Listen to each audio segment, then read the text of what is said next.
As we move into chapter 3.4, which is solving exponential and logarithm equations, notice that in chapter 3.1, 3.2, 3.3, we studied the definitions, graphs, and the properties of exponential and logarithmic functions. You should already have those horses in the barn. Now, in this section, chapter 3.4, we're going to be studying how to solve equations involving logs and exponential functions. And the two biggies that we're going to use, the two big principles, are the one-to-one properties and the inverse properties. So just a quick reminder on what are these one-to-one properties. One-to-one properties for exponentials. A equals A. The bases are the same. A to the x equals A to the y if and only if, that IFF, as we talked about before, is if and only if the exponents are equal to each other. X is equal to y. A to the x equals A to the y if and only if the two exponents are equal to each other. In our second principle with logs, our second one-to-one property was log AX equals log AY. Notice the bases of each log are the same. The only thing that's different is the argument.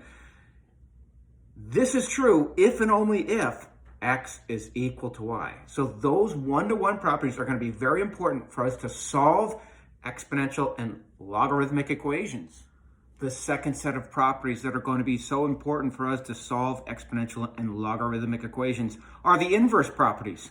First, let's talk about logs. Log base A of argument x.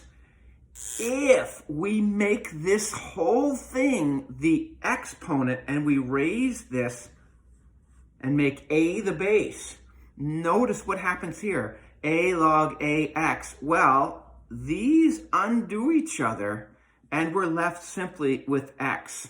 That's our inverse property.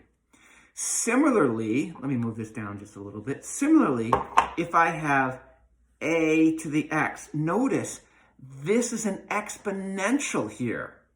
Well, if I introduce log base A, then log A to the x, notice what we're saying here is A to what power gives us A to the x? The answer to a log problem is the exponent.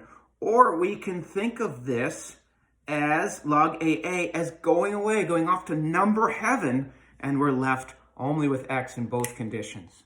Some examples of that principle in action.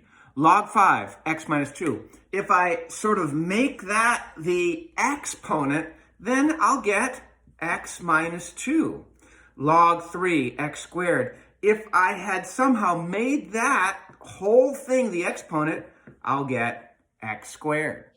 If I have log base 53 of argument x minus 17, and that became, this whole thing became an exponent, well, base 53 and log base 53, they undo each other and we're left only with the argument of the log.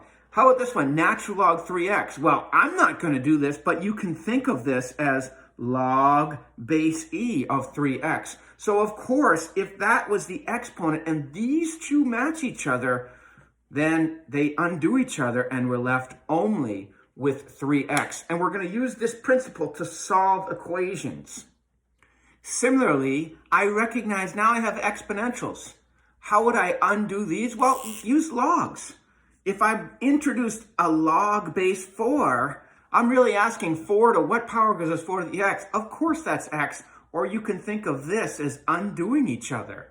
If I have 19 to the x, if I introduce a log 19 there, then these two undo each other and we're left simply with, if I just had this expression, 58.1 to the power of 2x, and in front of this was written log with the same base as the argument, if these two match up, then what is left over is 2x, because we're really asking 58.1 to what power gives us 58.1 to the 2x? Of course, the answer to the log problem is the exponent.